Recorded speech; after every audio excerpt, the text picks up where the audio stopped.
When the Saints first arrived here in Kirtland, Ohio, there weren't many copies of the Book of Mormon available. The missionaries who came in 1830 on their way to Missouri had brought several copies with them in their carpet bags. However, when they left, they took many of those copies with them to Missouri. Saints in Kirtland had to share the few copies of the Book of Mormon that were in the area. One young woman, 12-year-old Mary Elizabeth Rollins, recalled finding a copy of the Book of Mormon in the home of Isaac Morley. She begged him incessantly until he finally allowed her to take the book home. She read all through the night, and when she returned to the Morley farm the next day, she showed Brother Morley where she had read to. Impressed by how much she had read, Mary was able to keep that copy of the Book of Mormon.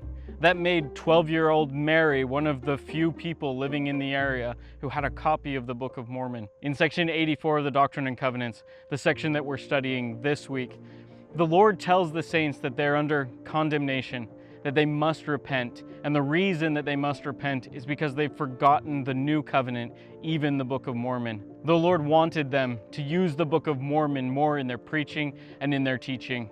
As a result of that revelation and the need for more members of the church to read the Book of Mormon, Joseph Smith and Oliver Cowdery took a copy of the first edition of the Book of Mormon. By carefully comparing the manuscript to the first edition, Joseph and Oliver found thousands of grammatical and punctuation errors. They fixed those grammatical errors and had a second edition of the Book of Mormon printed in the print shop, which would have stood near where I'm standing now. With the help of Parley P. Pratt and John Goodson, over 3,000 copies of that second edition of the Book of Mormon, a pocket-size edition that could be carried much more easily by missionaries, was printed here in Kirtland, Ohio.